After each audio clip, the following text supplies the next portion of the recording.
Welcome, Jules Burt. Hello, Richard. Thank you for having me on. Yeah. For those who do not know Jules Burt, he's one of the premier collectors in the UK. Has his channel, Jules Burt Collections and Unboxing, right? Well, that was the original title. I think it's just my name nowadays. But yeah, Yeah. collections and unboxings. Yeah. And unbelievably, he's just approaching 100,000 subscribers, just a few shy. So Yeah. if you haven't joined up to his channel, make sure you do. Let's get him over that 100,000. But congratulations on that. That's a major accomplishment. Yeah. Thanks. Yeah. It's come about. It's sort of doubled in the last year, pretty much. I think maybe a year ago I was on 50, 60,000, and I'm not quite sure what's happened. Obviously, I don't stick to one thing. I cover a lot of different genres. I've got toy videos, book videos, obviously lots of collecting videos, and I don't know what it is. I've been shared in a few like very good places. People have shared an odd video of mine here and there, and that's brought a lot of people in, I think. And I've noticed the backlist has been doing all right as well. So it's not always the latest videos that do great. It's some of the backlists has started, I don't know, moving, and a bit like what you cover. It doesn't go out of date because a lot of what we cover is historical anyway. Yeah. So that is really good. So people getting into the hobby, or a particular facet of collecting. Hopefully I'll have a video there that maybe touches on it. And yeah, maybe that's what it is. It's difficult to put a finger on, but maybe a lot of people do say when you reach a certain level, you like a snowball rolling down a hill, you gain momentum and you get more and more. And then maybe there's a bit of that to it as well, to be honest, you know. Well, I think definitely the evergreen effect of videos that don't really go out of date, even if they've been filmed a number of years ago. Mm. Um, when people search those up, I know that you also you connect with so many people in the collecting world and in so many areas too, as you said, toys and books and comics and games. There is so many things on your channel that people can discover. That's true, yeah. And I the reason for that was when I first started, I thought, well, I could easily do books because I could talk about books forever. But I thought I would just get a bit too bored if I just stuck to one niche. They always say that's how you grow a channel on YouTube. You know, if you listen to any of the YouTube educators, they say, oh yeah, just stick to your niche, and then you know, eventually YouTube will recognize you as an authority in that particular area.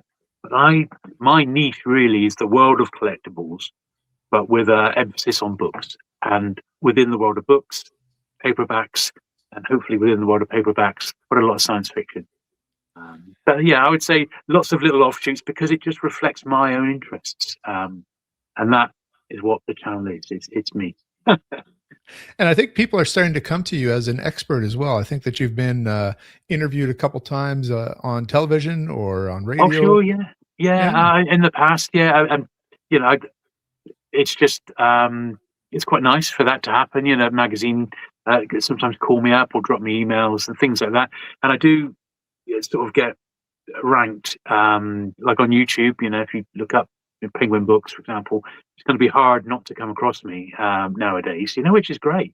I mean, I wouldn't say I'm an expert, but some people say I just cannot believe you know that minutiae of detail. But sometimes, if you're a collector, it's just I don't think that's strange at all. It's just something that you've learned and you've remembered. You know, I hope I keep remembering it. I want to circle back to your penguin just so that people know what you're doing. But I also want to just go in the introduction here. There was a photo that I grabbed from actually your introduction video from way, way back. Yeah. And you're standing in front of a place called Purple Haze. You want to explain what that is? Well, Purple Haze was Jules Burt in front of Purple Haze. Yeah, that photo was taken in 1995. And the poster in the window, or it's a big cloth banner, that was for Penguin's 60th anniversary. That's how we can date it. And that Purple Haze was my shop. So from 1992 to 2001, I had a shop in Plymouth, my hometown, and that sold books, records, comics, collectibles, action figures, toys, movie memorabilia, that sort of stuff. And it was really well remembered. And it had 2 or 3 different locations. And then sadly, the shopping centre that we were in got bulldozed, so we had to move out, and we couldn't quite find a decent venue to keep the shop going. It was myself and my business partner George. So George decided, in fact, both of us, we worked online for a couple of years, but then I was just starting a family in the early 2000s, and I sort of needed a job which had holiday pay. And but George was a bit older than me, so he was happy to carry on just selling through eBay and to customers who were still with us, who would like go to his house in effect. But I wanted sort of a change of direction. So that's how we did it. So George carried on, and I did my almost 10 years as a store retailer. I then I joined Waterstones, the book chain Waterstones, and that's where I first met Steve Andrews, of course, because I was managing a Waterstones in Newton Abbot, and Steve was he was like a senior bookseller or an assistant manager in Bath, one of the two, and but obviously massive specialist knowledge, as you can imagine. And when James Daunt bought Waterstones, they created a role called a regional commercial manager, which was basically using our local knowledge. We could buy the books that suited the particular stores that we were given to buy the stock for. So Steve I seem to remember Steve had like the upmarket stores. I had the more mass market shopping centre stores, and there was someone else who did the sort of middle of the road, and we would cover each other's regions. And that because Steve and I are both in the southwest, we would meet up quite a bit. And I remember when we sort of all got called to London for a meeting, and we met the boss, and that's when I first met Steve, and we immediately hit it off. Obviously, so much in common. Yeah, up to this day. And if people aren't aware, Stephen Andrews, we're talking about the Outlaw Bookseller. Perhaps you've seen his channel. I'll make sure we put another link in the description here to his channel. By the way, I had spoken to him by email, and he had said to wish you again Great. Congratulations on your approaching the 100,000 subscribers. Thank you. Yeah, it's going to be hopefully it's going to be a good video. I'm going to make a celebratory video when I hit 100,000. Not sure. I think it's maybe 3 or 4 weeks away at the current trajectory. We'll see. And it's funny. I've gone back. I've done 2019 is when I started, so I've gone back to. I'm up to 2022 so far, and it's already quite a long video. And there's going to be lots of clips I'm going to pull in. But I've had some segments from other YouTubers, which I'm going to be slipping into the video as well. And it's already shaping up to be something quite special. So I'm looking forward to it. It's going to be good. Cool. Yeah. I want to circle back to Penguins. You had a specific project with Penguin Books that maybe you can tell us about that you just recently completed. Well, yeah. So I've collected Penguin books since I was at school. And I've never really stopped. Well, I haven't stopped. Since I was about 14, I started collecting them, and that was getting the early science fiction ones that were in my school library. John Wyndham, who we'll talk about in a minute. They had the Quatermass books. The Day of the Triffids was on TV, and all of this was tying into Penguin. And then I realised that the books were numbered, and that was like a red rag to a bull, because I'd always been a collector of like comics and magazines, which were numbered, of course. So I looked around and I started finding the early or vintage Penguins, and I found a few that back in the 80s when I started, they were still plentiful. Charity shops, boot sales, you could get loads of them, or garage sales, as they say in America. And I just started amassing a collection, and before long I had a few hundred. But this was prior to the internet, so everything I was finding was either out in the wild, or it wasn't really from dealers or anything. I didn't know any dealers for Penguin books. And it didn't really kick off properly for me until I had the shop, and it was about 94, coming up to their 60th anniversary, when I joined the Penguin Collectors Society, and I met several hundred other likable nutters who collected Penguin books, and I found a couple of dealers as well, and I started learning which ones were rare, which ones weren't. Obviously, I only ever collected first editions, because that was just the collector in me. And I started really going for it. And the aim of a lot of collectors, even to this day, is to try and get the first 1,000 Penguins in first printing. And that was what I did last year. So I got the very last one I was after. which was Death on the Borough Council, which is a very rare 1944 crime title. And I'd never, I think I had the opportunity to buy one once, but it was a dealer who did the names out of a hat, and I had gone before my name was pulled, so I didn't get it. But then dealer Dorset Bob, our friend Dorset Bob, he had another friend who had a little pile of green penguins, and Bob knew I was absolutely desperate for this one. He just said to the guy, "Have you got any old penguins?" He said, "Well, I have actually." And he went away and got them. He was on the phone, and he said, lo and behold, he had a copy of the one I needed. Can you believe it? So I got that last one.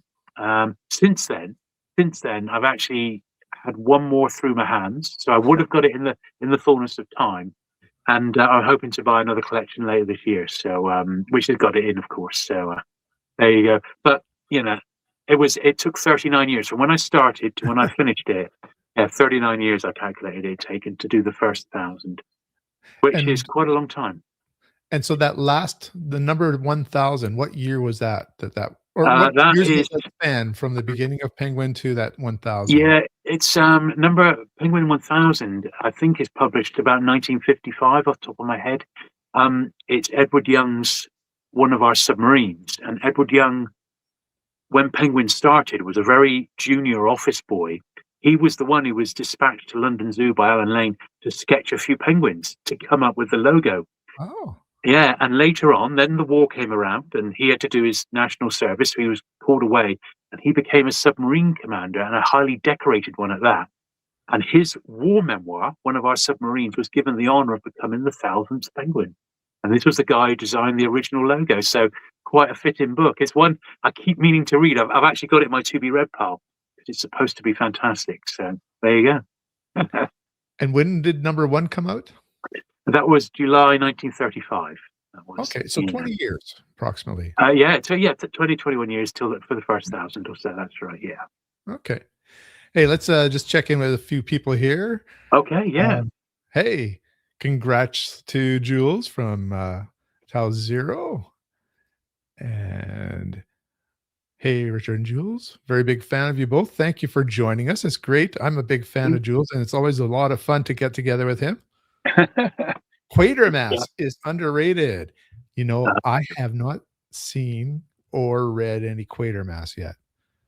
A big UK character that we really didn't see much in North America. Yeah, do love the Quatermass. There's the 3 penguin ones that they did, and they're quite collectible. They are quite collectible, those. Best feeling is finding a white whale book when you least expect it.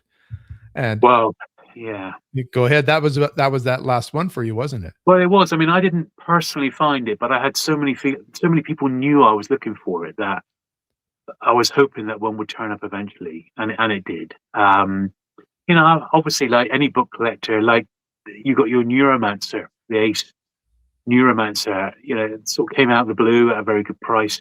I've had finds like that over the years. It's inevitable. If you look for books long enough, you're going to get the odd lucky find, aren't you? Yeah, that was my white whale, getting the Neuromancer one. Yeah, fantastic. Yeah, what a book. That's still what I'm after. Obviously, that one. Yeah. But yeah, it's just hundreds, isn't it? Hundreds of pounds for a nice one, anyway. The comment here is Mumble would be proud. So would Mr. Popper. Do you know what that's referring to? Is that Quatermass, or is it? I don't know. Doesn't ring a bell with me, Mr. Popper. Okay. I don't know. Mr. Popper's Penguins. Mr. Popper's Penguins. I think that might be the reference. There we go. I knew there was some sort of reference here. Yeah. Someone's telling us that we're cool. Oh, well, thank you. Thank you. And Quatermass is wonderful, and great penguin books too. For Quatermass penguin books as well. Yeah. Yep. So there was 3 that they did in the 50s. 2 of them are the plays, the radio plays. As far as in fact, all 3 of them might actually be the telly plays for Quatermass, Quatermass 2, and Quatermass and the Pit. Are the 3 that they did, and they make a really nice matching set. They go for really nice ones. About £20, £25 is their sort of resale value. I did see a set last year, and all three of them were signed by Nigel Neal. And Wow. and they went on a buy it now. I think it was £240, which is probably all right, to be honest. Mhm. That not an easy signature to get. That I don't think. Well, Keith here for Tau Zero is a Canadian, so obviously he's had a chance to connect with that. Hey, here's somebody we both know. This is from SF Book Cave. Aha! Numbering book series does draw out the collecting habit in us. Wow. That is absolutely correct, right? Uh, Absolutely. Yeah. Thank you, Paul. Yeah. yeah. Paul has sent us an email, so we might actually pay attention to some of the comments and questions he sent on there too. He's a great Mm, collector from the UK as well. indeed. Yeah. Absolutely. I really need to see the UK version of 5 million years of to Earth. Okay, just a wish. And luckily, Internet Archive has the movies, guys. This is for Quatermass, so that means that I can get some access to that if I want to get into there. Brilliant. We're caught up with the comments, and I think it's time that we move into the question is, what is focus collecting? And I know we Right. have an example that we're going to share. Yeah. Absolutely. So, focus collecting is something which I've first experienced in the world of Star Wars toys and collectibles. So, in the world of the original Star Wars toys, they did, including variants, there was 103 different action figures, and you'll sometimes find that a person will focus collect on one particular figure. So I know personally there was a chap who collected Luke Skywalker in his X-wing outfit, and that was his for whatever reason that was the figure that most resonated with him. So he would buy all the different variants that because it was a very early figure, even carded on its card there was maybe 20 different versions from around the world in different languages and different cards. You'd have a Star Wars one, an Empire Strikes Back one, a Return of the Jedi, then a European one, and the Japanese one, and then a German one. All these different versions, the French Meccano version in two different sizes. There was about 20 different ones, and then he'd collect endless examples of the figure loose. And then he'd have a whole display case of this one figure with all the carded ones, and then lines and lines and lines of this loose figure. That is what you would call a focus collector. And then he'd have memorabilia around it. So he'd have the actual figure. But then he'd have like a trading card with Luke X-Wing on. He might have book jackets, or that figure was featured on the box of another vehicle. So he'd have that included, that sort of thing. So that's what focus collecting is. It's just zeroing in on one particular aspect of a collection. So I've sort of decided to focus collect on quite a few different things. So within the world of books, if you collect, so I collect Pan Books. It's another one of my big UK publishers, and Pan Books published Agatha Christie. So some of her books, every time the price went up, generally Pan would renumber the book in a lot of cases, and often it would have a new jacket to keep it fresh. Bearing in mind, Christie was being published by Pan, Penguin, and Fontana in the UK, all at the same time. They all had a certain amount of her books. So they were each trying to outdo each other. So consequently, the covers were getting refreshed, and they gave her the star treatment. So if you were to take something like The Mysterious Affair at Styles, which became I'm sure this was I'm sure it was a Pan edition. Yeah, it was a Pan edition. Within my collection, I could have, say, 6 editions of that one easily, just within the Pan run. And that's Mhm. not going out of my way to collect every single one. That's just because they've got different covers. Dumb Witness, which is another very early Pan book, the same number, each time it got reprinted 3 times, it's had 3 different jackets. And I almost grabbed those to show you. But so that's an example of it. So within the world of Christie, the only one I'm trying to focus collect on is one called Third Girl, which came out in the 1960s. It's a Poirot one. It's one of my favorites. Mm. And that's got some very interesting variations because in some countries it's called The Third Girl, which is incorrect. And even the first British printing, it got published as The Third Girl when it really should just be Third Girl. And there is a very small amount floating around which have got the misprint on. So I've got that one and I've got the regular ones, but then I thought I really like these. So I've now got the first print hardback, I've got the facsimile, I'm getting editions from America at the moment. I've got the French first print, which has got The Third Girl, Le Trois then. So it's ended up being a focus collection. Now, I only want to do it with books that I really like. So I have brought two examples with me today. One of them is Day of the Triffids, because it's John Wyndham, who I know we both love. And Hmm. I did only have a day's notice, so I've only been able Yeah. to pull 14 different editions together, but I think I've got 20 in total. So I haven't got any of my American ones here, but you've got your American ones to I've have, got which is some quite here. Yeah. handy.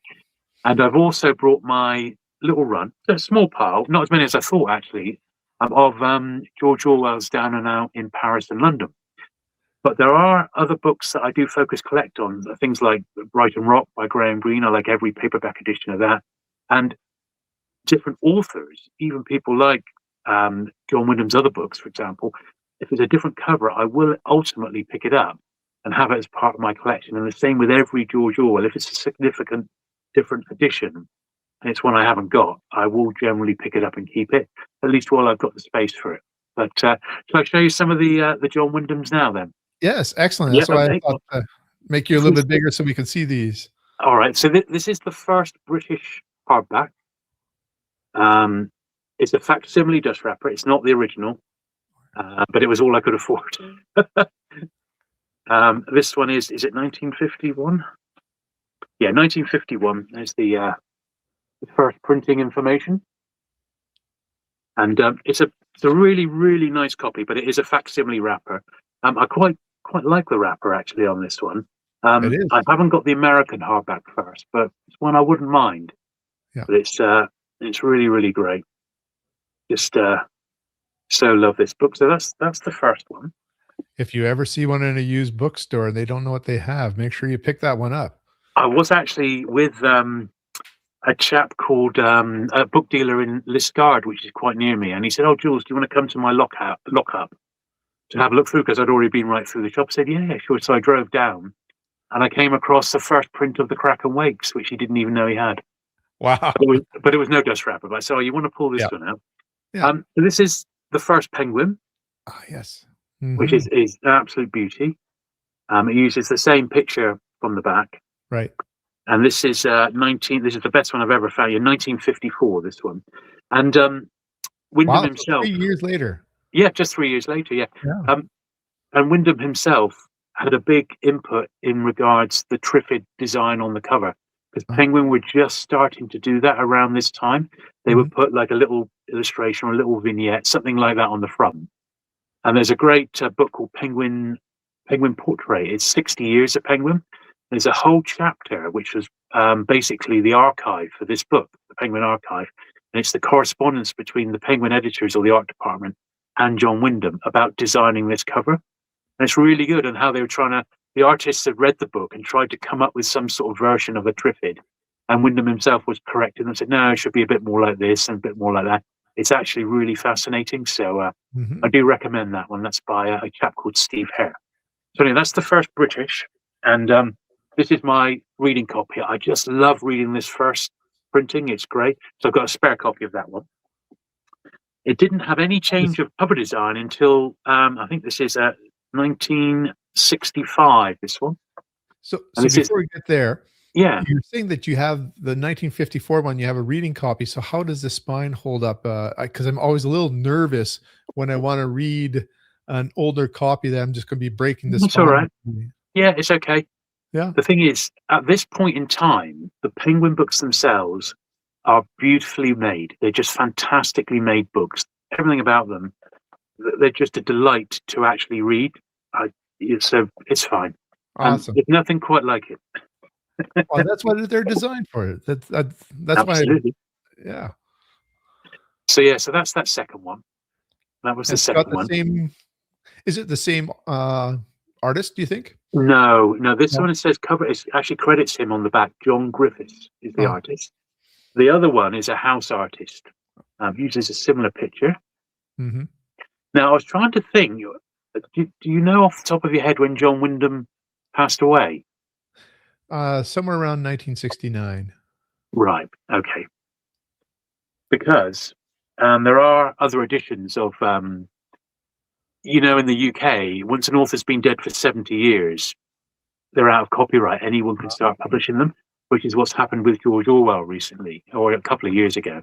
So we're okay with Wyndham for a bit. Yeah, we got a ways to go still. Another Yeah. 15, 16 years.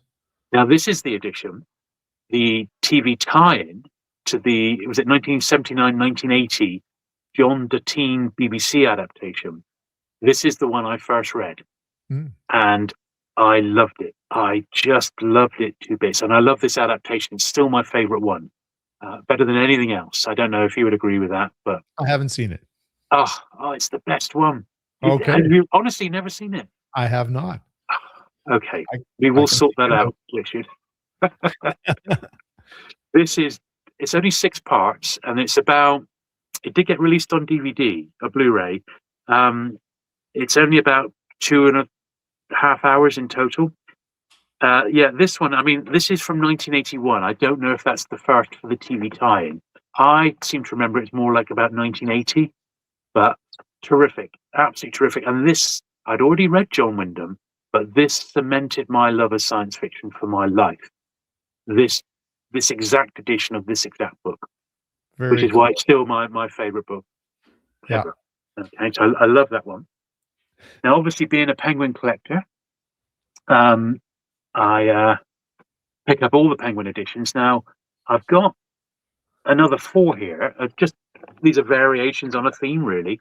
So this one, I think, is early 2000s, maybe late 1990s. This was given away with the Times newspaper. I don't think I've ever seen that one. It's a cover mount. I don't know how it's listed as a film classic, because on the back it lists other books like A Clockwork Orange, Animal Farm, Day of the Triffids, The Graduate, Out of Africa, Breakfast at Tiffany's. These were all books that Penguin had the rights to, which also had film adaptations or TV adaptations. Obviously, there is a film adaptation of this, but it's pretty ropey, isn't it? That early one, the 60s one. This one is dated. It actually just gives the original date, 1954 in Penguin. It doesn't give a date on that, but I'm pretty sure it's early 2000s. Then we've got a couple of Penguin Modern Classics. I believe this is the next one chronologically. So this is one of the silver ones. This has got an introduction by Barry Langford. I don't mind the silver livery. Pretty nice. Quite classy. Is that called the B format, that size? It's B format. It's published as a Penguin Classic, or we would call it a Penguin Modern Classic. This one says year 2000, this one. And it's got an introduction by Barry Langford. And I believe this is the introduction that is still in most editions today. And it's really dry. So sorry, Barry, if you're watching, but it's just not great, mate, you know? Could do better. Should have given it to Steve Andrews to write. He would have done a good job on this, you know? Yeah. But a nice edition. One of my favorites, though, is this one, which is the same. It's basically the same book with a different jacket. Same introduction, still a Penguin classic, but they've gone a slightly different design now. White spine.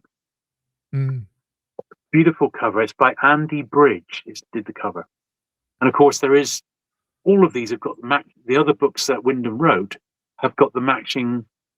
You could get a matching set with them in almost all cases. Yeah. If you wanted to. And some of these I do have the other versions, but we'll stick to Triffids. The most recent edition I got was the Penguin Clothbound Classics. Now these are hardback, designed by a lady called Coralie Bickford Smith. She was the designer. And this one is basically 2016, and it's got the same introduction. Just checking, they haven't credited him in the start. Yeah, they got the same dry Barry Langford introduction is in this one, but quite a nice hardback edition. This one. There are a few others I'd like to get that I have not got. The SF Masterworks hardback. Yes. That was one of the first 10, and it's not that difficult to find. £20 to £30. That's a particularly nice edition. I wouldn't mind that one. And the Fellow Society Triffids came there's a 3-pack which includes Triffids, so I wouldn't mind that one as well. You yourself have the one designed by Peter Lord, haven't you? I do. Here, I can I can show off that one. This one is, I believe it's from here. Let me just see if it tells me here when exactly. This one is from 1980, or this one was printed in 1983. I Yeah, think that the cover basically came out late 70s, early 80s. yeah, Yeah, just before that and film Time one, I think, or TV yeah, Time.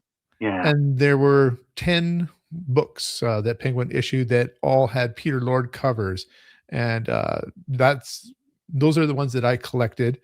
This was around the time that I was very interested in finding more John Wyndham out there, yeah, yeah. and Those ones are great. They're really good. I've got a and few, but for some reason I haven't got the Triffids. Yeah, oh, well, you were talking about how you fell in love with it at the BBC series, and then that one that yeah. you had there. Keith has mentioned that they're all on YouTube, so we can find that there There you too. go. Yeah. Oh, I recommended. I, Yeah, in that's grade 9, was assigned reading The Day of the Triffids, and I believe, if my memory serves me correct, that's why I purchased this one. This is the one that would be the edition that, we would read, that there was a classroom set of these, yeah. and I couldn't believe that we're reading science fiction in grade 9. Really, I was more of a media person in terms of enjoying science fiction. I hadn't been reading a lot, Mm, and this turned me on to reading science fiction and finding all I could in my middle school library, and, yeah. uh, yeah, that's I was hooked on science fiction from that point on, besides the media that I was consuming. Yeah. I know another one I tried to find, but thankfully, once again, you've got a copy. Is that the first American paperback? That's it, Revolt of the Triffids. Yes, That's probably my favorite jacket you of wanna all. explain why it's called The Revolt of the Triffids? Do you Why know? is that? Why? Oh, well, it was first serialized in a magazine, Collier's, I believe it was, and American, the right? editors Yeah. there wanted to call it Revolt of the Triffids, and Right. so when it was published here in North America, this, first paperback publication kept that title from the serialization. Uh-huh. You can see it already had been published in the, UK, and so it put The Yeah. Day of the Triffids here. So, uh, I'm very yeah. frustrated. I couldn't put my hand on my my own copy of that one. And I found green text block on here. I found that, Mm, this is actually not that hard to find. They're no. fairly common out here, which I was surprised at. This was published in March of 1952, so it's Yeah. only 1 year after it had been published. Absolutely. And Popular Library as a vintage American publisher, I really like them. Yeah. I've got I picked up a few in the last 12 months that I thought, oh, yeah, I really, really like these. I've got a couple more Triffids to show you while we're on it. This one is Yes, a I need to modern switch it to a library. larger screen. There we go. Yeah, this is a modern library one, this is, I think, an American import. Um, and it says includes a modern library reading group guide. Mm. And this has got an £8.50 import sticker on, an introduction by Edmund Morris. So if I just have a look at, yeah, this is Modern Library USA, and this was published in 2003. It's just an odd one, which I don't think is that common, that particular one. And I have the follow-up to that one. Aha, right. Here, it's this one. This is Aha, Modern Library as well, has it right down here. all right. And these came out, they put out, a number of these, Hmm. Yeah, just a few years ago, including Foul Play Suspected, which is actually a spy thriller that hadn't been published since maybe around 1950 or 40. Uh, yeah.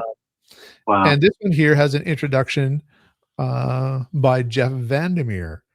Right. So Oh, there's yeah. a couple of different types of, different ones out here. Yeah.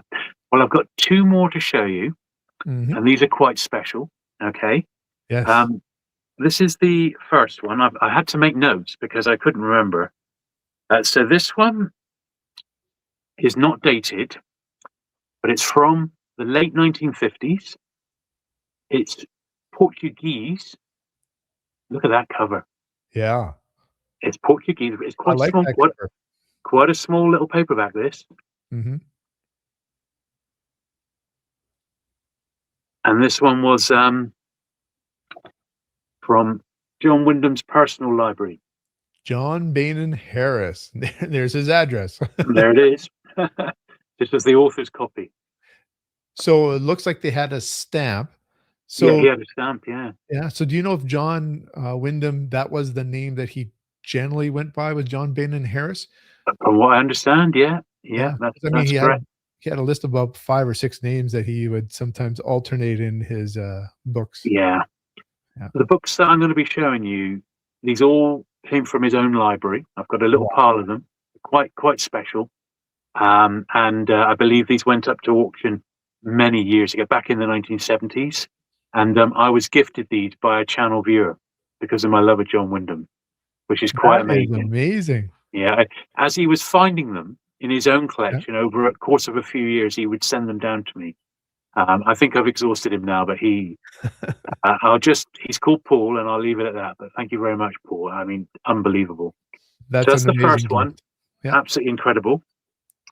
And I do have one more Triffids, which is this one, which is a bit bigger. This is from Argentina. It's just make sure I got the dates on this correct. This one is dated. It is 1956. This one. It's got a blank back, a soft back, Mhm. but sort of a rigid soft back, and that's also got his stamp in. There you go. Yeah. So that's Another super from his cool. personal collection. Yeah. So I Yeah. guess every time they would publish a book, they would send one to the author, of course. They'd have to get at least one, I would think. Yeah. Yeah. Absolutely. I know with Penguin, each author would get 11 copies, and they'd be asked to sign one to return it to Alan Lane for his collection of signed penguins. So they get 10 for themselves and one that they had to return for the Alan Lane library, which is quite cool, you know. Now, up to you if you want to do these yet, but I have got a few more from that particular collection, but they're not Triffids, but they are all John Wyndham if we're in a Wyndham mood. Definitely. Should we do those now? Definitely. Okay.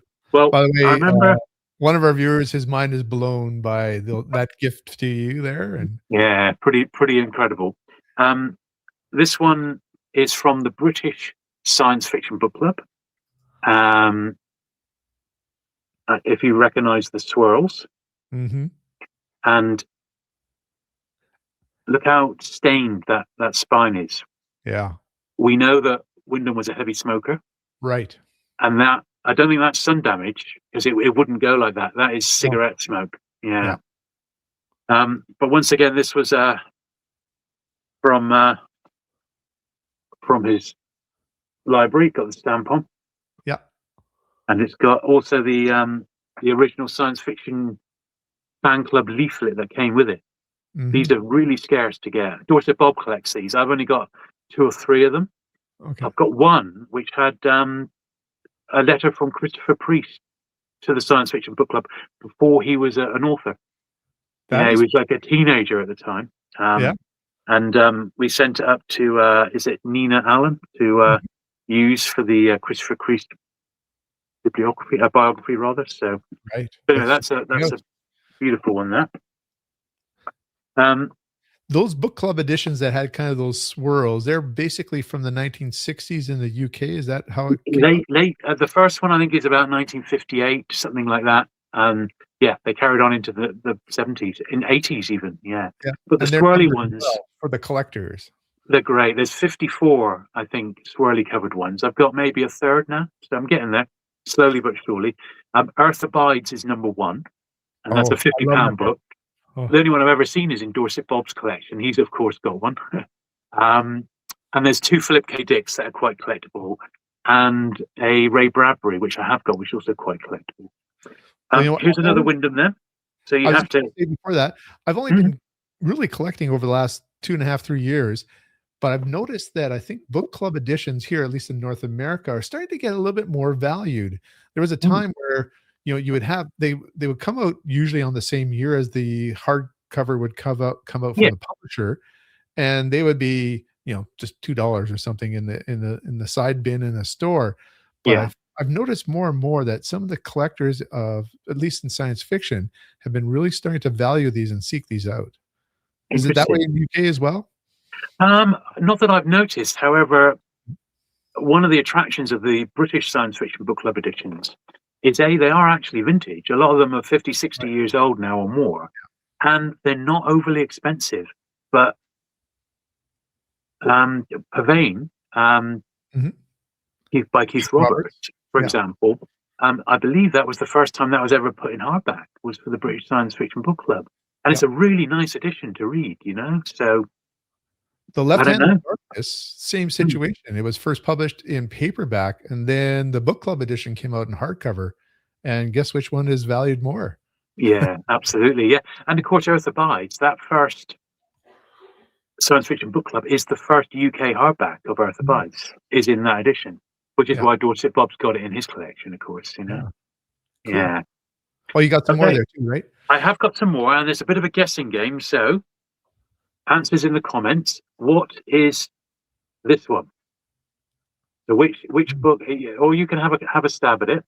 First of all, what's the title based on the let's see. cover? We'll wait a moment here. Yeah, I'm trying to look at the art. Oh, the art I think might give it away if yeah, I'm correct. yeah. It's going to be a guessing game, but that's what we're going to do. We're going to Yep. guess the title. There's nothing there on the spine. No, the back is blank. I've noticed that the spines have the title opposite Yeah, of the way we would normally have it sitting on our shelves. yeah. It's yeah. It varies around the world. Yeah. Um, We this had is Death of from Brass. That one's not actually a John Wyndham, but it's a great novel by John Christopher. yeah. Oh yeah. It's around the same period, and I can understand why somebody might think it's a John Wyndham novel. So this one here, then, it's from Croatia. Oh, Yeah, I mean, you never would have guessed that. Yeah, the Kraken Wakes, of course, from yeah. Croatia.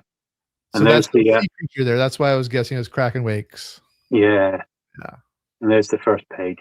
right. It's interesting. It's got like a dust wrapper Oh, flap. It's got yeah. flaps, but Some not of in the a dust modern wrapper. printing of some of the paperbacks have that too. Right, the next one.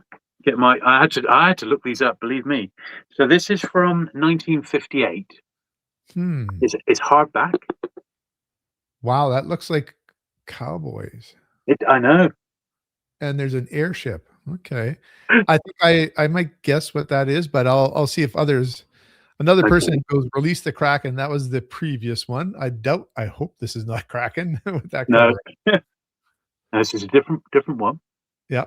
Is this the one where some people might have 6 fingers? Well, what Without I'll say saying next anything? Pardon me? is it's Swedish. This is a Yeah. Swedish book. I said from 1958, this one. So maybe it's the Swedish first print. Hmm. And this is the Chrysalids. That's what I was guessing with the Yeah, that yeah. comment. And once again, it's got his stamp inside. Yeah. Very cool. Right, paperback now. This is from 1959, Hmm. and it is French. Yeah. I think I know what it is because I can just figure out a little bit from French. Of course, being in Canada, of course. Yeah. Nice. I think, uh, I think there was a guess earlier with this one. Yeah, Was it, is this the one? I don't know if you can see the comment, but I didn't see the comments. oh, No, that's okay. Is it, Seeds of Time? it is indeed Seeds of Time. Yeah. Seeds of Time. Very That's cool. a short story collection. This one's probably going to be a bit easy for you to guess because of the title. Um, this is probably, well, this might be the first of it. I don't know. This is Spanish, Mhm. in the Nebula Library. They list a few more on the back there. I think the title gives it away in this particular one. You know, when I When first read this one, I didn't like it that much, but upon further readings, I've really come to it's good, like yeah. this one. I think I was expecting that I would see the aliens, and they're kind of, Hmm. ambiguous and underwater in this. True. But it's But more yeah. kind of what happens to the world, how things change, and it's a fascinating novel in its own right. Yeah. So that's Kraken Wakes, obviously. Keith says, "Finally, my Spanish classes come in handy. The Kraken wakes." This is a beauty. I'm just checking myself. Oh, this is one we should have included. Mm. If I Well, you show you the should back, include, so I'll guess that that's, what we were talking about earlier, all the different versions. Oh, well, there in the back, I would say that that gives it gives it away. away, doesn't it? Yeah. So this is from Swedish, Mhm. and this is 1954. Wow, so that might be the first Swedish edition. Could be. There we are with this stamp again. Yeah. How many I've got copies did you get? there's about With the 9 stamp? over Oh, about 3 years. okay. Um, this one you'll probably get based on the title. Yeah. Now Even this the is artwork, can give this one away, I think, too. yeah, If it you went know the yeah. story. So this is Italian Mhm. from 1962. Urania, are they still a publisher that, publishes books? Don't know, I've seen that don't name know. before in terms of publications when I'm looking up, versions of cover art. Hmm. But yeah, Trouble with Lichen, of course. Mhm. Then there's one more. Yeah, this was tough. This was tough. 1959, same publisher. It's a very thin one, a bit like a pulp. Well, I mean, obviously, it looks like there's the word invasion in it. Yeah, It kind of almost looks like you would be having this would be like a H.G. Wells, that they would have the, tripods exploding a house or something. yeah. It's a very, very nice cover, isn't it? It is. It's again Wyndham stamp. Yeah. I'm not gonna guess. I'm not sure what that Not one sure would on be. that one. No. That is the Midwich Cuckoos. Really? Oh, yes. Yeah, There's an explosion in that, story. and the sort of the English village Yeah. scene. Yeah. So there we are. So that's all of those, which are pretty damn nice. They Well, are. they are a real beautiful part of my collection. I love them. I really do love those. They're great. And I was gonna mention, it seemed like in North America for a little while, we started to retitle these, and actually, I'm not sure about, this, but one of the first I should put myself larger. One of the Hmm. first hardcovers that had a, Wyndham here was actually a collection. This one Oh. had one called Rebirth. Do you know what Rebirth is? Um, I think I've got an American one called Rebirth. Yeah. I think. Uh, so it was John Wyndham Rebirth. It was chrysalids. So Of course, yeah, that makes sense. and I have, just for fun, I have a school copy with questions in it for chrysalids. It was taught in Canadian schools at one point. Oh, This is my most disappointing Peter Lord cover because there is no way there's a character in the chrysalids that looks like this. no, no, but All the quite other covers memorable. are very appropriate, I think. Yeah, the artwork. He was great, wasn't he? He was really good. He was really, really good. Well, I did bring another focus Yes. book for focusing, which I'll show you those now. Okay. I've roughly got them in order. So an author I really like, but more for his non-fiction than his fiction, is George Orwell. Really, really like George Orwell books. Eric Blair. And out of all of them, this is my favourite one, Down and Out in Paris and London. Have you ever read this one? I have not. Okay. You can see it's super thin. This is the original Penguin first printing of it. Very, very tough to find, but I am lucky. I've got a beautiful copy of it. This is a scarce book in this condition. Yeah, 1940.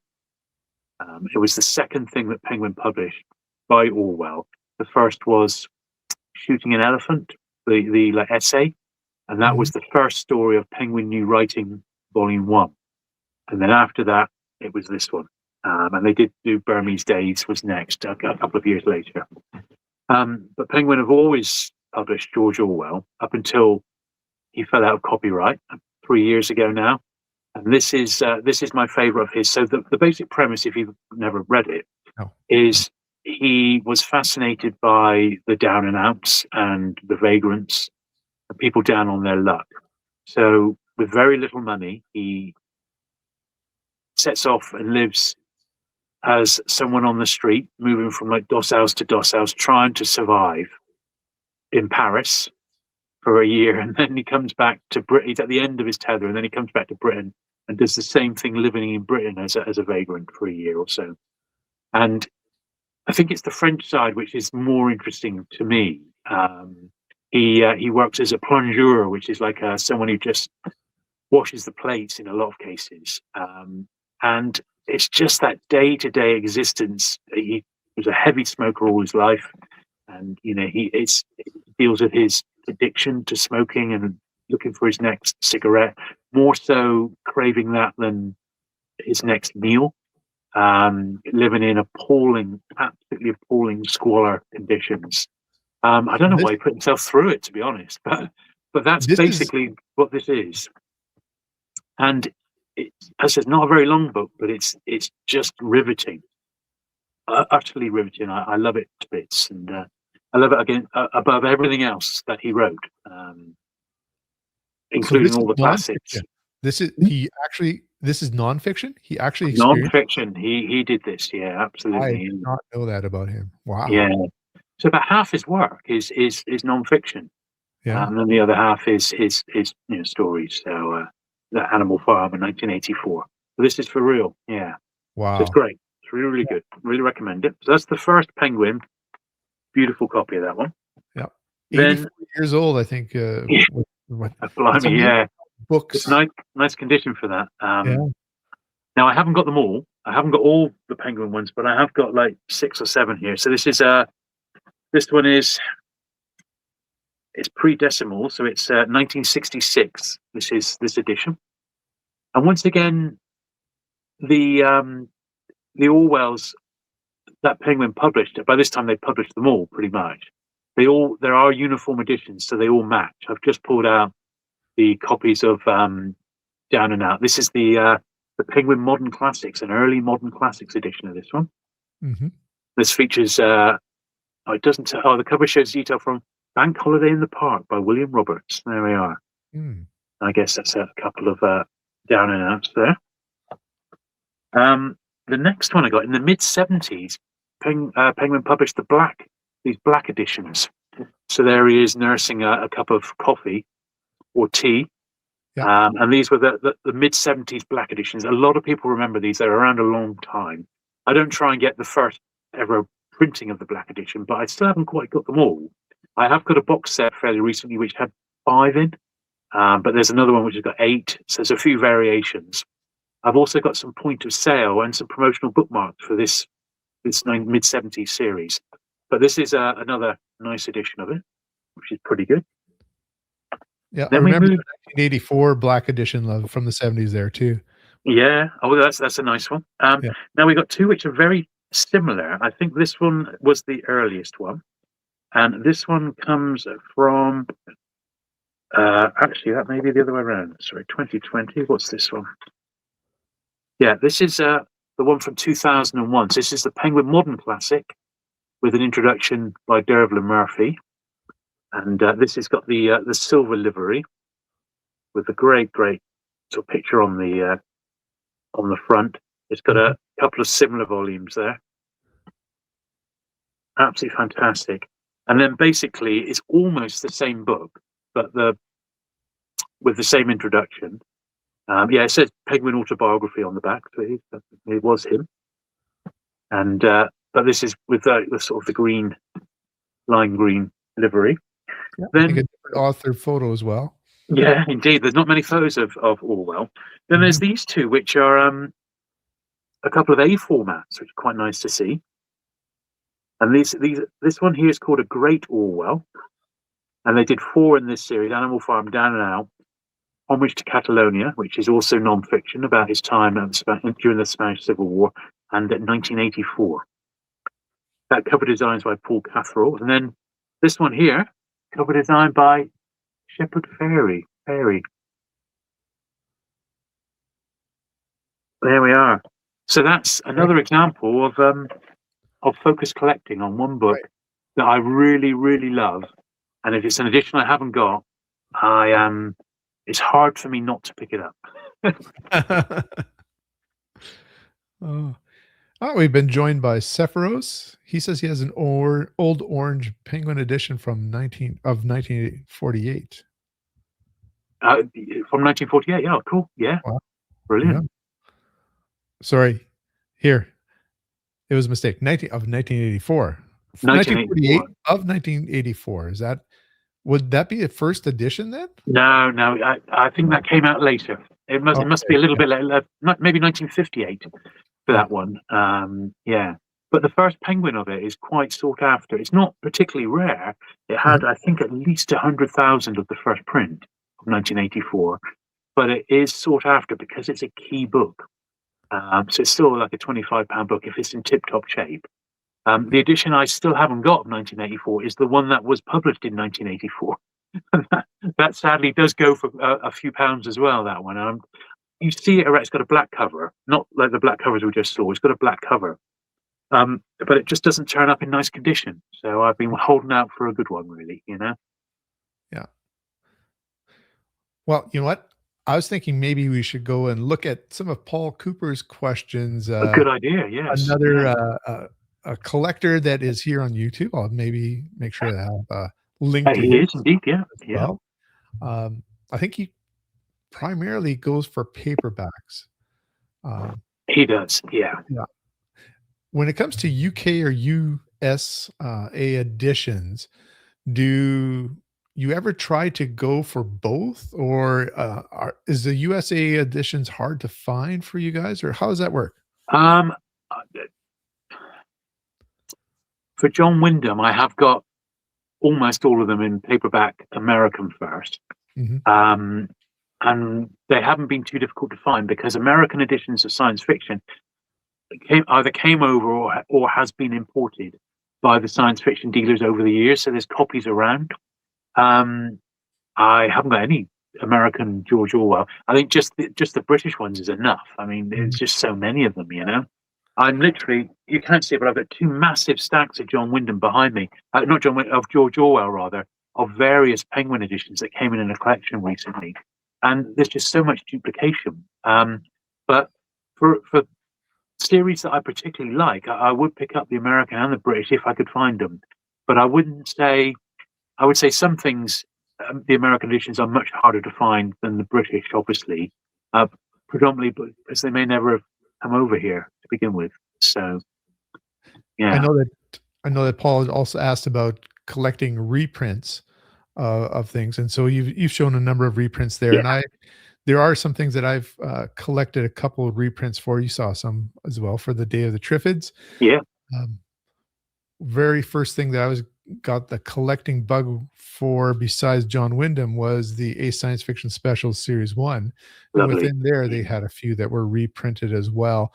It had brilliant art by Leo and Diane Dillon, and some of the reprints actually had either larger or different art from them. So it was kind of one of those artistic things. And I think that a lot of the covers you showed as well, the art, it becomes collecting art as well as collecting the book and perhaps the introductions as well. Totally right. Yeah. I mean, in a lot of cases, you're only collecting it for the cover. You've read the book a dozen times. In fact, with Triffids, I'm not going to read a different edition of that book. I'll keep reading my Penguin one because that's my go-to when I want to read it. But when different editions come along, if it tickles me, I mean, you've got to draw the line somewhere, haven't you? You can't just keep every single edition. And there's just so many, because we're talking about very popular books here. Absolutely. So, I mean, I knew a chap who collected every edition of The Hobbit.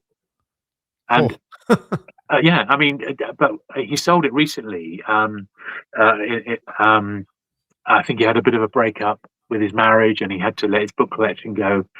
And it was one of the best runs ever. And of the original run of The Hobbit, he had the first 50 printings of the hardback from number 1 to printing number 50. And the Wow. first 10 or so are mega money. The first book alone was £50,000. That's what it was sold for. Went for £50,000. I think, like, for example, the third print, all in its Dutch wrapper, the third print was like 10,000. So you're talking that one book alone. In paperback, not so difficult. That's why I love paperbacks. They're a bit cheaper, but Yeah. imagine if you just collected Tolkien. You could still fill a room up, and people do. Yeah. With just that author's limited output. Had a question here. Does it surprise you? And I didn't know this. I don't know if you know it. Does it surprise you that Americans use double quotes instead of single quotes that the British use? So when you have a quotation, Mm. do you use double quotes or single quotes in your literature? When I was at school, I always used double quotes. Yeah. Nowadays, probably single. I Ah, hadn't interesting. even thought about it, to be honest. Yeah. Okay. There you go. Yeah. Let's see. There's a couple more comments here. Sephiroth says, oddly, in the UK, we're taught to use double quotation marks in school, just like you were saying. Yeah. Yeah. Um, Keith from Canada says he prefers single quote when he's reading a book, not the double quotation within the book itself. Yeah. Yeah. Interesting. I didn't really notice, but I'm probably the same, in all honesty. I'm gonna have to notice when I'm reading a book. I know there are some sort of avant-garde authors who try to use as little punctuation as possible in some of their work, but I don't think that's what we're talking about here. No. Now, I've noticed you've also, just like Paul, I think you prefer paperback to hardcovers. Is that correct? Yeah. I mean, there are authors that I collect in hardback first print. I recently finished my run of the Everyman P.G. Woodhouses, which was that was really nice. But I've got like C.S. Forester, the Hornblower books. I've got every one of those in hardback first, right back to the 1930s. I've got some P.G. Woodhouse firsts. I've got the first eight or nine Dick Francis first editions. Obviously, Dare the Triffids. I've got Crack and Wakes. I've got The Trouble with Lichen in firsts. I mean, the first is a whole. I've got the Dance to the Music of Time set of those in first print. They're quite a nice series to get. The first 6 Flashman books, George MacDonald Fraser. So I have got some runs of first print hardback, but my heart is mainly with paperbacks. I got a complete set of Andrea Camilleri. There's like 20 odd books there in first. So actually, now I think about it, I got a lot more in hardback than I thought, but not like, say, Steve Andrews, who I think would value the hardback first over the paperback first. Yeah. I'm probably the other way around. I value the paperback, as highly as the hardback. Sometimes it's not about the value, but sometimes it's the aesthetics and how they look.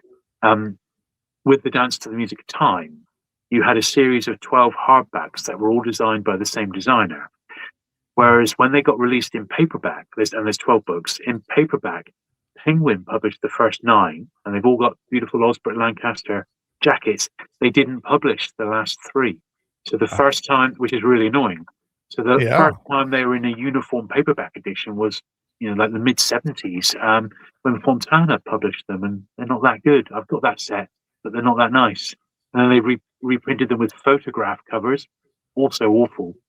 So in that particular case, the original hardbacks is the best, most uniform set that there are. And they're very, very beautiful and highly collectible, Yeah. I know that for us collectors, we get frustrated when a certain publisher can't finish a run and somebody else has to do it, or if they change sizes from, say, an A format to a B format size in mid-series too. We definitely like our livery and graphic design and size to match as we go through a series. Yeah, I mean, that's absolutely. And if something can make it to the end and it's a finite thing, you're on to a winner, which is why I think the Folio Society, they're not going to be going anywhere. So if they decide that they're going to start a series, you can invest in that first book, knowing that the final book will come out, even if it's 10 years later, they will get through them all. Right. Like when they started publishing the Patrick O'Briens, the first one was I think in 2001, and they had 20 books ahead of them to do the whole lot. And it took them 6 years, but they did do them, every single one, in perfect uniform livery. They just look fantastic as a set. So, but like you say, if it goes halfway and then peters out, well, it's a choker, isn't it? I mean, the stories are still there, but it's the collecting part of me. It just, it gets to me. Paul says, he's chiming in here. There was a US collector who collected every printing of every SF paperback by authors he liked. In about 2005, I heard he had about 65,000 paperbacks. Focus collecting to the extreme. Wow. Yeah. Oh, yeah. I'm not that bad. I'm nowhere near that bad. Although, there you go. Yeah, I did know somebody who collected every printing of every James Bond paperback. Oh. I mean, every single printing, and apparently that's not that uncommon. There was a chap a year or two ago who was selling his runs of titles. So it was like, I'll put all my copies of Moonraker up, and it was from the first to like the 35th printing in one job lot, and it was like 800 quid or something, and it was an insane sight, and it was every single printing, and he'd done it for all the James Bond books. So maybe that's more common than we realize, Could be. Yeah. You gotta like a book that doesn't have that many printings, You gotta like a more rare book that was printed only a couple times. Yeah, that is, like I say, but it's focus collecting. And as collectors, we do it. I just happen to have one here that this is the only paperback printing of it. Star of the Unborn by Franz Werfel. Okay. And there's only one hardcover of it as well, but some science fiction fans know that one. We got some more questions and comments here. Let's take a look. What about dialogue with a quote within it? I've only seen single ones within double quotes in a situation like that. We're getting into grammar here. I'm not the best for grammar, I got to say that. That's Constance. That's what I was taught in school, at least. That's how you would do that. Yeah. Let's see. Have you got the original Hornblower printings with the Parrish illustrations? I found ebooks with the first two books with those illustrations. I don't remember who does the illustration. I don't remember them being illustrated at all. I've got the first British printings, which is Michael Joseph. And the first one I think is about 1933. The Happy Return. Brilliant. Great series. Took a long time to get the early ones to track those down. I've got the first four in facsimile wrappers, a bit like my Day of the Triffids, because they're so difficult to find. And the later ones, a lot of the wrappers are black, and they very much get damaged quite easily. But it was a run I fell in love with very early on. My dad read Hornblower. He gave the books to me. It's what Gene Roddenberry based Star Trek on, was The Adventures of Horatio Hornblower, and the way that the rankings would go. He based, Starfleet on that, and they're just fantastic stories. And I love naval fiction. I always have done, but those and the Jack Aubrey ones, Patrick O'Brien's are just my favourites. But the Hornblowers, and I think the TV adaptations of about 20 years ago, they didn't do them all, sadly, but they did do a very, very faithful job to the books, almost word for word. And I think they're well worth a look if you haven't got time to read them. They're great. Yeah, the original Star Trek definitely used a number of, there's a number of things that influenced Gene Roddenberry, I guess, in creating it. I know that we also talk about A.E. Van Vogt and his Black Destroyer story as being an inspiration as well. Yeah, no, that's right. Yeah. Let's see here. Paul again is saying, Eric at the Fantasy used to look out for the few he was missing and post to the USA. I'm not sure what that's referring to. Collecting something, of course. Let's see what I have here. Oh, Star of the Unborn is too expensive for the rest of us now. It's because there's Matt at Bookpilled loved this book, and all of a sudden, because there was only one printing, it became something that was a little bit more expensive. It's interesting. Have you found that you have talked about a book and it all of a sudden inflated the price a little bit more online? I don't like to admit it. Okay. What I would like to say is, I think I'm very careful about doing that, Mm. and I don't like to show stuff until I've got my own collection out of the way. Then I might do a video on it because, Oh, yeah, yeah, and that is actually true because yeah. sometimes I might say, "Oh, you've got to see these. Why is no one collecting these?" And they're really undervalued. And then suddenly I can't find any more because people are blooming picking them up.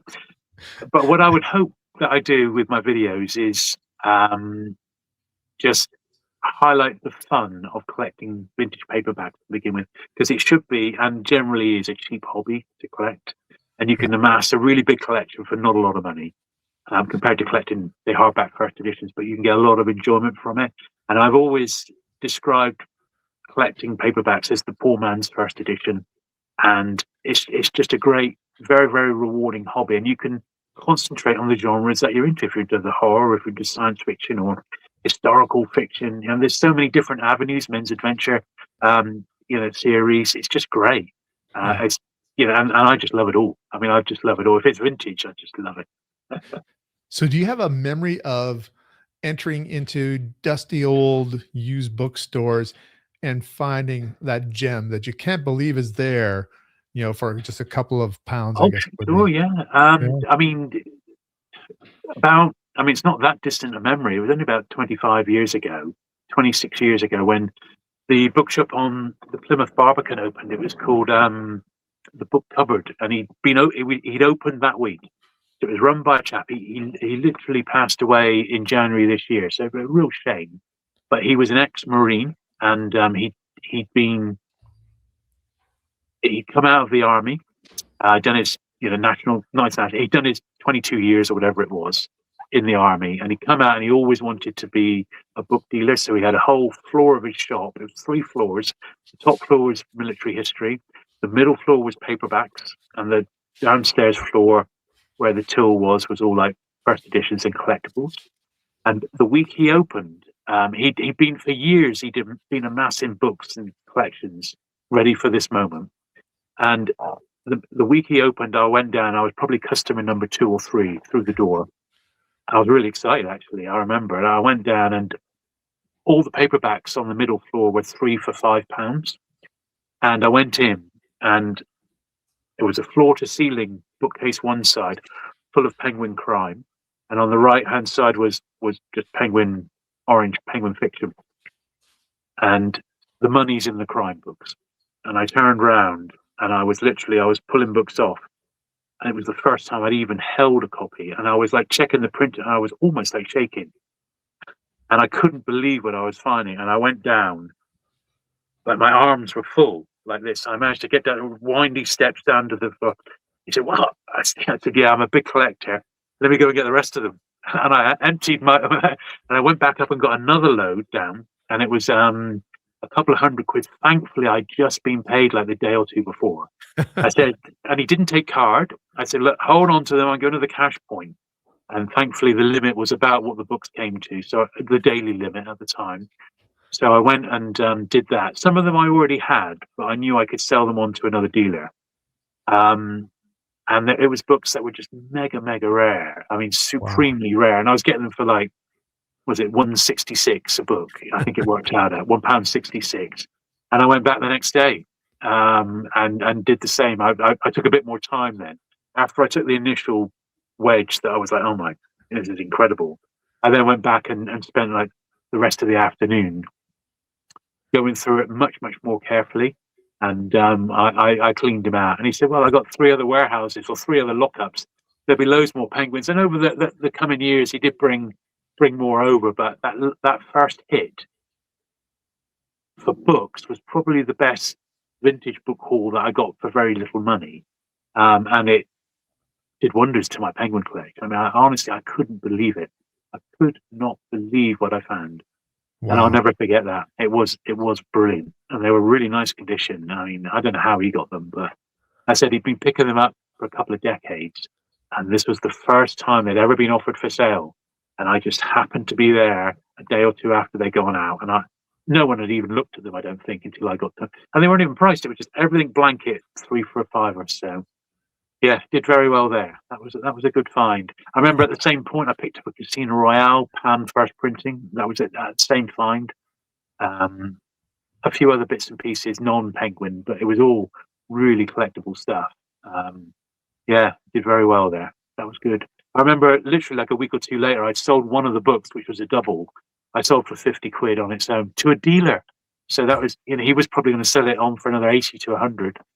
And that was just one of the books. It's like, yeah, that was a good deal, that one. Wow.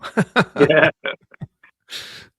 You would think that he would see coming down with all of these and go, I wonder if I underpriced these. Yeah, no. I said, look, I'm a collector, and look, I'm ticking off the numbers. I want to collect them all. I showed him my wants list. Thankfully, I had it on me. That's good. Yeah. Yeah, so he could see. I said, I'm an absolute Penguin nut, mate. Nut. I've been collecting for years, and he was fine with it. And he just opened. He just wanted the business. He wanted the cash flow. So he wasn't going to turn me away or do anything like that. So he was over the moon. Said, mate, yeah, come back. I'll keep him safe for you. I said, look, I'm going to the cash point. So he was happy. That almost brings up. Right now, we have a good market in terms of reselling, and so there's some people who do it for collecting. These are the books they're collecting, and some of the extras that they have, they'll be selling on. But then there's sometimes people who are scanning books and trying to get things for resale. That this is their business too. Yeah. Any thoughts about that? Well, I mean, I'm still working, working for the man for another year or two until I've moved house. I've got my dream library built, and I think then I'm going to be ready to just do YouTube and book dealing full time. So I've been, the last year or so, couple of years, I've been moving more and more into dealing in vintage paperbacks, Penguins in particular. So I've been trying to buy, in fact, I have bought 2 or 3 huge collections. The barn find was the last really, really big one. That was like, 4,500 books, maybe more. I never got to count them. I've got another collection on the horizon, another 2 Penguin runs on the horizon, which I could chase out. I'm still working my way through books now. I've got about 1,500 from the barn find still to sort out from about 1960 to 70. They're sort of behind me under a table, just massive stacks of them, just waiting to be sorted. But I'm going as quick as I can. But if I didn't, I only work part-time in my day job. So if I didn't have that and I was doing YouTube and book selling full-time, I could get a lot more processed, but I'm not really in a position where I keep most of my stock here around me in the studio because it acts as good insulation. And it's all good scenery for, you can see I got books and piles of stuff behind me. This is all stuff waiting to be processed. It's just, but I have a process where I clean everything. Then I compare it against the ones in my own collection. And then I'll go through and price it up ready for sale. And I've usually got a few wants lists that I'm checking books off against. If so-and-so wanted that one, so-and-so wanted that. So I'll make sure that those people are looked after as well. And that's definitely a labor of love because, I mean, you're not, it's definitely not price effective in terms of how often you're handling a book or looking at a book and going through them, I would think. And you actually have a really interesting channel where you do a lot of your cleaning of these books. I think you say that what is it? ASMR? It's called unintentional because it's not intentional. Unintentional ASMR book cleaning and repair. So someone, it was a few years back. I've just been doing this for my 100,000 video, and one of the first videos that went really viral. Someone contacted me and they did an ASMR channel. It was on YouTube, 500,000 subscribers. They said, Jules, a few of my viewers have pointed me to this video, and it was me repairing a copy of Forbidden Planet, the British Corgi edition of it. And it was, the cover was in 2 pieces. I had to rebind the entire book. It was a real labor of love. But it was a book I bought off eBay, and it was one I wanted anyway. And I bought it with a view to repairing it. I actually bought it as a project, and I thought I'm going to film it. And for whatever reason, that video ticked a lot of boxes for the ASMR loving community. And he said, can I slightly edit it, but I'd like to put it on my channel, and I'll just put links to send everyone your way. And I said, yeah, sure. And that video had 500,000 views. Wow. Yeah, absolutely. So that was one of the many times, because this has happened a few times, where something completely unrelated or out of the blues come along, and Yeah. it sends stacks of people to my channel, which is one of the reasons why I've got this subscriber base. But I thought, well, brilliant. This is like 4 or 5 years ago. I'll do a whole channel dedicated to that, because every old book, every book that comes through my hands, if it's something that I bought off a dealer, or if it's something that I bought from a collector, like the barn find, every last book needs to be. I need to assess it. Is it going to be in the bin or charity shop? Am I going to keep it as a job lot, or is it good enough to be in my main stock? And I've learned a lot. Although I've sold books most of my adult life, either brand new books or secondhand when I had Purple Haze, although we sold new sci-fi and fantasy at the time as well. I've always dealt in books my entire life, so it's completely natural to me. And I definitely want to keep the stock that I've got, which is all in the boxes next to me, at a certain quality. So I only keep the best and most collectible stuff. The mid-range stuff goes out in job lots, and the rubbish is just off to the charity shop or in the bin, unfortunately, because it's just not worth saving. But all that process is done on my ASMR channel, because it's something that it's only one video a week, and it's just something that I would be doing anyway. So I thought, well, I might as well just record it, and I do. And it's only got like 3,000 subscribers, but most of the videos get 1,000 views or so. Some have got 20,000. Some of them have got 600 or 700, but I don't really mind. It's just something that I would do, and it's such an easy video to make. I've learned a lot Yeah. myself in terms of Mm. from your channel and some other videos I found online too. Do you mind just telling people what ASMR means or what it stands Well, for? I could the actual it's like audio sensory.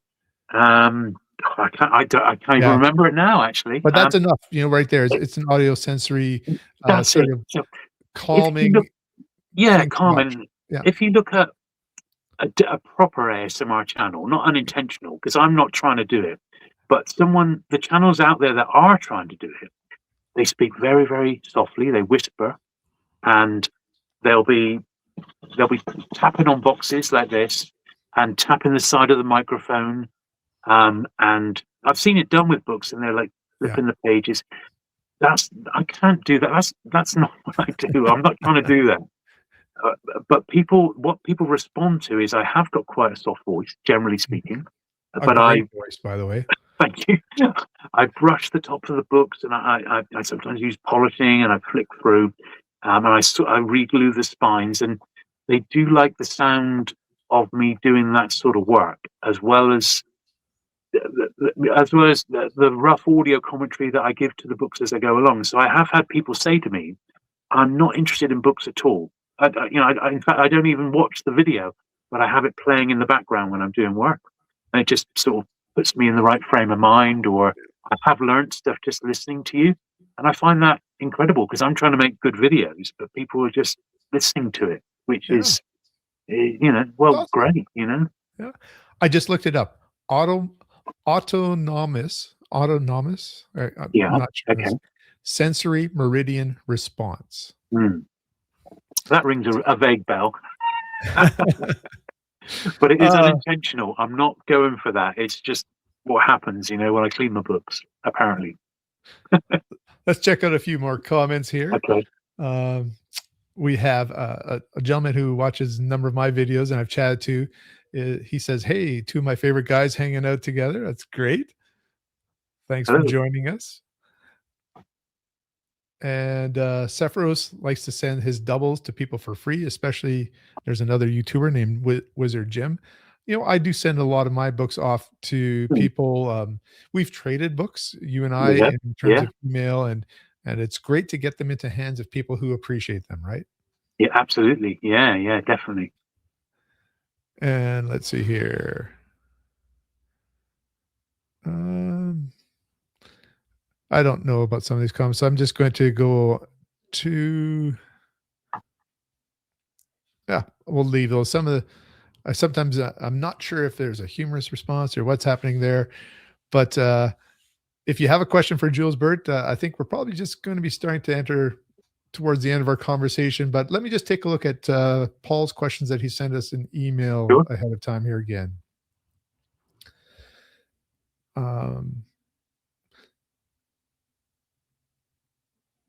There's sometimes things like misprints or ARCs, advanced reader copies. Are those any books that you would collect as well? So I mentioned briefly Andrea Camilleri, the Italian author who did the Inspector Montalbano series. They're set in Sicily. Really, really great series. He's once again sadly no longer with us. So a bit like Patrick O'Brien, I was rationing myself to one book a year. Usually when I would go on holiday. The Patrick O'Briens, I just couldn't wait any longer. I'm not waiting another 10 years to finish the series, so I'm just doing those. But the Montalbanos, I'm still happy to do one a year. And because that's a series that I've only collected in hardback, the original, some of the early books did actually come in proof form, and a smattering of the later ones. And I have collected those in proof as well. There's not many authors I collect proofs of. Julian Stockwin is another naval author who's local to me, so I got his in proof form.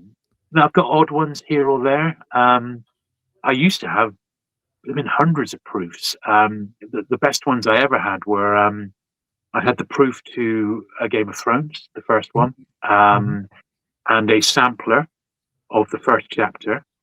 And then I had the first print British hardbacks of Game of Thrones 1, 2, and 3.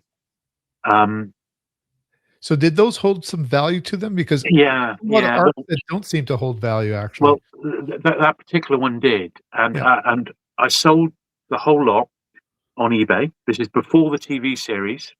Why didn't I wait? And I also sold it with a paperback of Sand Kings, which had been signed by George R.R. Martin. So it was the whole lot.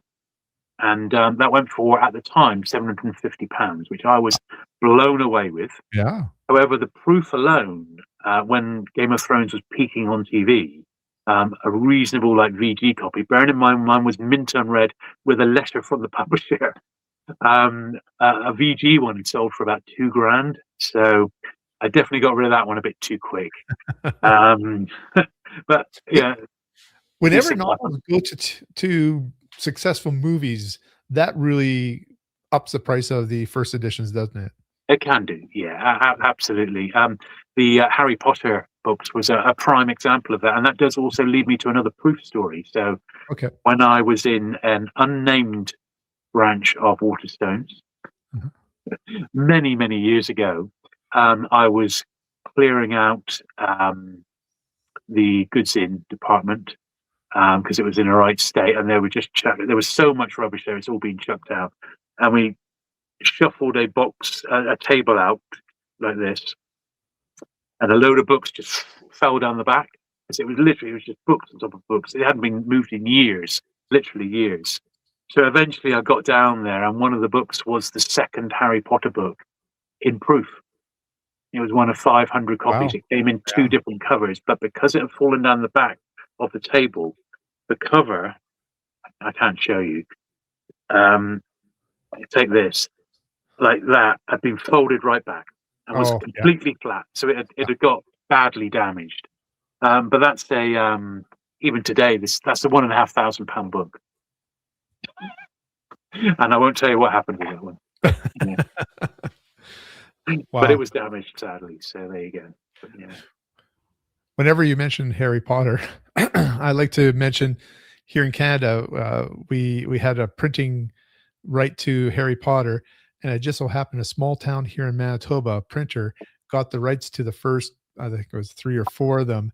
And all of a sudden they had to come up with massive security measures for their plant when it just took off like crazy, because they had to protect the story and the books before they would be released to the stores.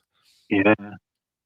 Oh, I remember I did a few Harry Potter launches in my time in the book trade, and a few midnight openings, and they were always sellouts. It's just insane.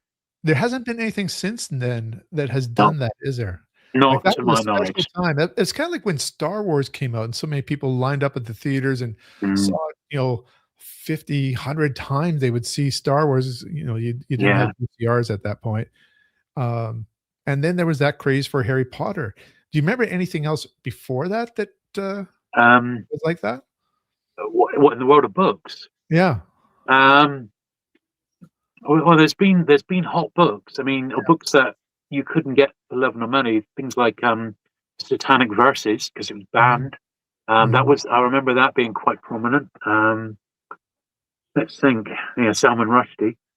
There's probably loads if you think about it. Yeah, That were big hits. I mean, Steve Andrews would probably know better off the top of his head. But there's often been books that became really hot and you couldn't get them for love nor money. yeah, I mean, that does happen even to this day, but not the Harry Potter thing was a real phenomenon. Bookshops yeah, opening at midnight, for example. You don't get that no, nowadays. I and mean, it was not even worldwide. for games anymore, Yeah, that's right, there which was is quite games that common. used to really Yeah, when you had to wait at the store for that game too to come out. You're right. absolutely. Yeah, you just download it in advance now, and off you go. Yeah, The publishers can charge more by doing early access. You can get it, 3 days before the public release, pay an extra £30 or something like that. They're not missing a trick, really. It's yeah, not about the retailers anymore. Sadly, it's all about the companies producing it and how they maximise their profit mhm. in that regard. Yeah, Here's a question, I let's see. Keith asks, "What are the most underrated Penguin editions for collectors in your opinion?" I'm sure there's lots, but do you have an example? underrated. Mm. At least in your opinion, of course. Yeah, yeah. There are nice series which potentially are underrated. I mean, there's the Peacock books, which were like for young adults. So they're not Mm. puffin. They're like the ones that are slightly for the slightly older reader.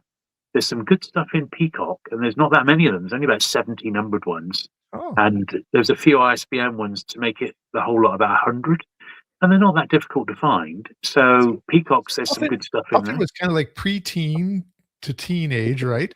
What Yeah, was Peacock?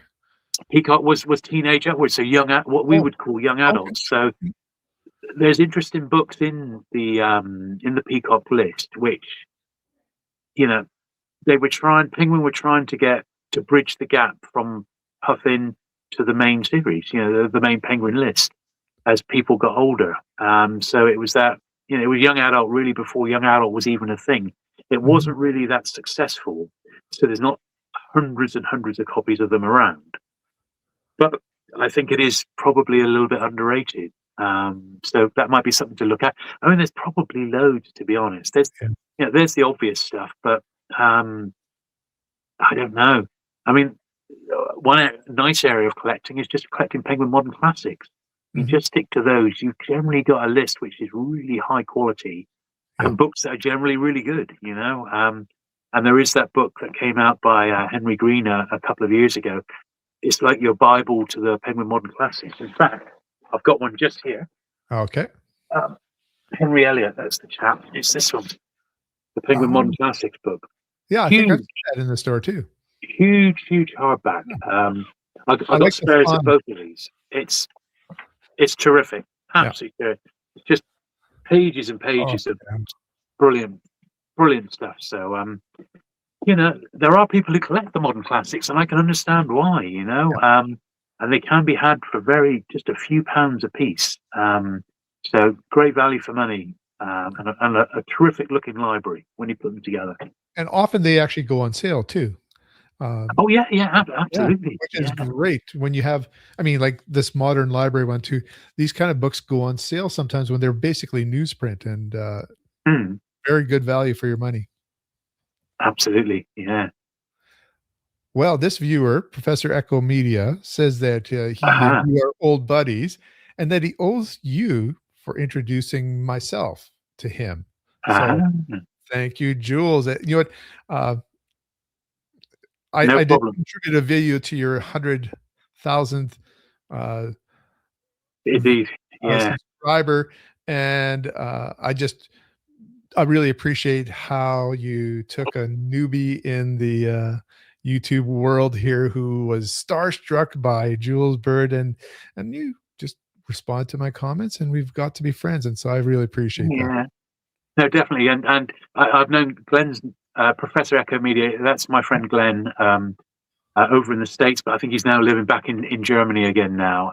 He's also been a supporter from when I was probably on like less than 1,000 subscribers, so he's been with me a long time. Oh, a channel supporter that long as well. And there's a lot of people on my who've been with me for the journey. And when you think it's over 7 years I've been doing this now, it's amazing how time's flown. But with regards to helping out, someone who's new to the channel, I always give my time and advice, because as you'll see, when I released my video of my journey to 100,000, early on, I was helped by a couple of bigger YouTubers, Dave at Toy Polloi, for example, who I'd known before I joined YouTube.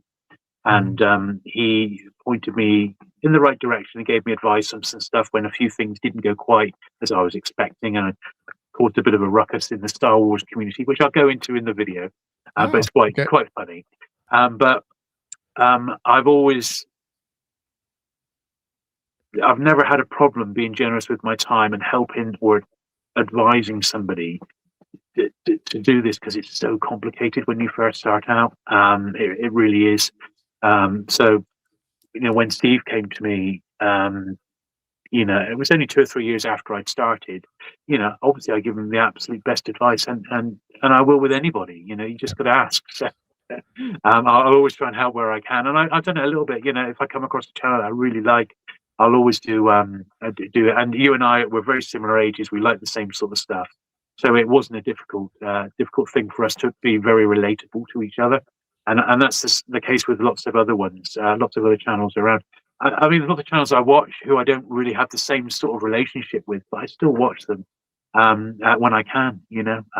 It's just there's only so many hours in the day. That's the thing. Yeah, that's true. I mean, I'm even playing a YouTube video in the background when I'm taking a shower or having a shave, because it's valuable time. I don't want to be wasting it. I came into doing this thinking it was going to be something that was just sort of just for myself and to talk about things I liked. I didn't realize it would become a community and that I'd make a lot of friends from all over the world. That's amazing, isn't it? Such a pleasure in that way, a pleasant surprise. It's such a shame that when I come to Canada next month, we're not going to be able to meet up. But, that's not to say we'll never meet up, because hopefully we will, Well, I'm hoping that I'll make it over to the UK and see a couple of you definitely. in the southwest of UK there, right? That's where you guys are? Yeah. You'll be more than welcome. It'll be fantastic. Yeah. Fantastic. Let's see if we can wrap up a few more comments here. I think this was an example of some books that were highly anticipated. The Da Vinci Code. True. By Grisham. Yeah, there was a time that any book by Dan Brown was pretty big. Yeah, there's probably something almost every year if you went back and had a look. Yeah. But Da Vinci Code was that was huge. I always remember I was on a stag do in Prague. In fact, it was my stag do in Prague. Actually, now I remember it. And the Da Vinci Code was just hitting the bookshops over there, and the Czech spelling of it was the Da Vinci Cod, as in the fish, the cod. Never forgot that, the Da Vinci Cod. There you go. That would have been a different book if that was a different book entirely. I think I'm going to make this the last one here. Okay. So peacock, puffin, and pelican. Does penguin offer any other bird imprints? Loads. Yeah, ptarmigans is another one. Porpoise books they did once, which were like hardbacks for youngsters. Porpoise. So that wouldn't be a bird though, right? That would be like a dolphin. Is that what? Yeah, sort of a sea animal, should we say? Yeah. Well, we've got the pelicans. They ran out of pea birds, I bet. They did peregrines. Peregrine books was another one that they did. Yeah, there's a few. But I mean, they were just copying albatross, weren't they? Which came a year or two, but they were 2 years before Penguin. You see, there was the albatross imprint. I didn't know that. Yeah, and that was what Alan Lane, the founder of Penguin, that's what he based the series on. They were color coded for different genres, just like the Penguins were. And Alan Lane approached Kurt Enoch, and I forget the guy's name, but the guy behind the Albatross series, with a view to helping him launch something similar in the UK. And Alan Lane learned all the insides about how to make a huge print run for the lowest amount of money, and basically just copied it and eventually launched Penguin like a year later. So they are really, the size, the dust wrappers, everything about them are copies of the Albatross books. But you know, they vastly exceeded what Albatross ever got up to. Within just a couple of years, they were a massive success, and no one's knocking him for that. But he did Yeah. sort of pinch the idea, really. Yeah. Well, I just discovered recently that Victor Golanks, that they're coming up on their 100th anniversary. So they're very Yeah. interested to see what they have to do with that. But Penguin now is how many years? Well, they were 90 last year. In 2025, they were 90. Okay, so they're getting up there too. Yeah. I mean, maybe I'll do something for the 100th. They celebrated it, but I don't think they celebrated it very well in their 90th year. They could have done better. They've done better in the past. They released 90 books to celebrate it, but they made a lot of mistakes with them. Unfortunately, the books literally had mistakes on them, and if they just run them by a couple of collectors, we would have picked that up in no time. It was a shame that the people who used to have any sort of connection to Penguin of old have all retired or passed away. So it's new people, and they're part of Random House now, and I don't know. They should have just asked a few blooming collectors like they've done in the past. I don't know why they didn't. For the 100th anniversary, make sure you get in touch with Jules Burt. Please. Get him to be your special editor. Let's go, Penguin. Random House, you can do it. You can do it, yeah. Let me at least sense check before you stick stuff out, Oh, honestly, there was a few real stinkers, unfortunately. Yeah. Okay. Yeah. Well, there you go. Yeah. All right, so we got lots to look forward to on your channel coming up. Indeed. You want to mention? I've started working on the 100th anniversary video. I'm off to see Dorset Bob this week, which is going to be fantastic. Always a highlight. I'm hoping Steve is going to join me there as well, so it'll be the three of us, which will be fantastic. I've got another toy fair on the horizon. I'm going to be doing a video showcasing my collection of the very first 100 penguins. Now that's about 200 books now, because I've got reprints. What are we talking about? Focus plane. Book number 1, Ariel. I've got 9 printing. I've got all 9 printings that are ever aware of it. Every one. So there is that's another example, I suppose. I could have brought the same book with 9 different printings. Right. I don't do that with all of them, but in the first 100, because it's the first 100, there's a lot of key books in there, and it's nice to have the reprints. So there are variations on a theme, really, and particularly wartime reprints as well. There was one book which I now regret not bringing out, but there's an old Penguin called The Escaping Club, which was published by Penguin in 1940, and The Escaping Club was a book about First World War soldiers escaping, Allied soldiers escaping from German prisoner of war camps in the First World War. So Penguin published this at the start of the Second World War, as Allied soldiers were starting to get caught overseas, and they did the regular Penguin edition. Then they did an edition which was what they called for the Forces Book Club. So if there would be 10 books, and they would be like special services editions that could be sent to forces overseas. So they did a version of it like that. Then they did another printing of it, which was for prisoner of war. So these were POW issues. The same book, very, very thin, as you can imagine. And these copies would get to the camps, the prisoner of war camps, and they were being used as like manuals on how to escape. Because the Germans, most of the German guard did not have a clue how to read English. Right. And these were coming completely under the radar, which was fantastic. So I meant to bring that one in. I just sort of forgot about it. But that's a book which had 3 wartime editions, and they're all very, very different jackets on them. Eventually, the game was up, though. A movie or a novel about how you get these handbooks of how to escape into the German prison camps. Oh, just amazing. But unfortunately, there was a slight caveat. So during the wartime period, Penguin published, or they released, the Penguin pen. It was a fountain pen that Penguin branded. Very, very rare. In fact, I think I've only ever seen a photo of one of them. It's quite plain looking. But they advertised it in the back of the old Penguins, and the advertisement had the Penguin pen poking Hitler up the bum. but like this. And if that caricature, when the Germans flipped through it, if that caricature of Hitler was there being taken the mickey out of, they either tore the page out or the books were burnt. So Mm. Penguin hastily dropped that advert because it was not cost effective. The books weren't getting to the prisoners. Yeah. So yeah, they had to change direction pretty quickly. Yeah. But there you go. So anyway, I'm gonna do a bit. That's one I'm looking forward to. The first 100 penguins with all their variations. It's going to be like 200 books in the first 100. So that should be a good one. Nice, nice. Yeah, a Are you lot of gonna be doing any preparation for that. videos, about or from Canada? Well, when I'm there, I probably will do some filming. We'll see how we get on. I'm going to be looking for books, of course, but nothing in particular. It's just a There is vacation. it's a holiday. It's for my wife's 50th birthday, really. Oh, nice. We were going to be going to the States. The plan was always to go to Washington and Chicago, but President Trump sadly put an end to that, sadly. And I've been to the States a lot of times, but Yeah.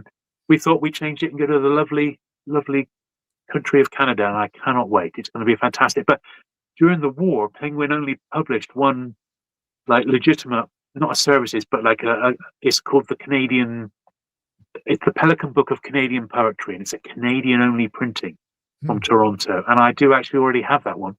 Mega rare, mega rare. But I don't even know where I got it from, but I do have one. So maybe there's a couple of services ones. There's aircraft recognition books that are Canadian, so I wouldn't mind finding those. Maybe I'll send you some info on them because they're pretty rare. Pretty rare. That'd be interesting. Well, we have some people saying thank you, and No worries. Been another brilliant. It's flown by Canadian again. saying hi to us, and yeah, I look forward to seeing those videos come up, and I hope that you have a great time with your wife here in Canada. You've got some great places you're going to, lots of good things to see and do. Yeah, fantastic. Well, thanks for having me on, Richard. It's amazing how quickly a couple of hours can fly by, isn't it? You know, Yeah, it is. when you're talking books. My favourite subject. Yeah. Brilliant. Well, thank you once again, and thanks everyone for coming along and having a look. Yeah, thank you to all the people who joined us in the conversation.